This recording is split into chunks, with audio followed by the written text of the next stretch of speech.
5 6 7 8 9 ਤੇ 10 ਹੈ। ਜਿਨ੍ਹਾਂ ਲੋਕਾਂ ਸਾਡੀ ਮਦਦ ਕੀਤੀ ਗਰੀਬ ਬੱਚਿਆਂ ਦੀ, ਅੱਲਾ ਸੋਹਣਾ ਤੁਹਾਨੂੰ ਤੰਦਰੁਸਤੀ ਦੇਵੇ ਤੇ ਅੱਲਾ ਸੋਹਣਾ ਜਿਹੜਾ ਹੈ ਤੁਹਾਡੇ ਦਿੱਤੇ ਕਬੂਲ ਕਰੇ ਤੇ ਰੱਬ ਦੀ ਜ਼ਾਤ ਜਿਹੜਾ ਹੈ ਸਾਡੇ ਗਰੀਬਾਂ ਦੀ ਸੁਣੇ, ਤੁਹਾਡੀ ਵੀ ਸੁਣੇ। ਮੇਰੇ ਖਾਵਨ ਨੂੰ ਤਾਂ ਹੋ ਗਏ 3 ਮਹੀਨੇ ਹੋ ਗਏ ਪੂਰਾ, ਤੁਹਾਡਾ ਅੱਲਾ ਸੋਹਣਾ ਤੁਸੀਂ ਜ਼ਿੰਦੇ ਰਹੋ। ਜਿਹੜਾ ਹੈ ਮੇਰਾ ਖਰਚਾ ਪੈ ਗਲਦੀ, ਅੱਲਾ ਸੋਹਣਾ ਤੁਹਾਨੂੰ ਤੰਦਰੁਸਤੀ ਦੇਵੇ।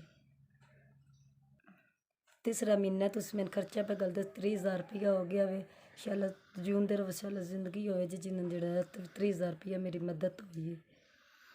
ਅੱਲਾ ਸੋਹਣਾ मैं फिर थोड़ा शुक्रिया अदा करनी है ਤੁਹਾਡੀ वजह तो कि कई यतीम बच्चे पे पढ़ते हैं, कई यतीम बच्चियां पे पढ़दियां। अल्लाह सोना कई दी शादियां हो रही हैं तो अल्लाह सोना थोड़ा मैं फिर शुक्रिया अदा करनी है। तो अल्लाह सोना तुहानू तंदरुस्ती देवे, तो अल्लाह सोना तुहानू सेहत देवे।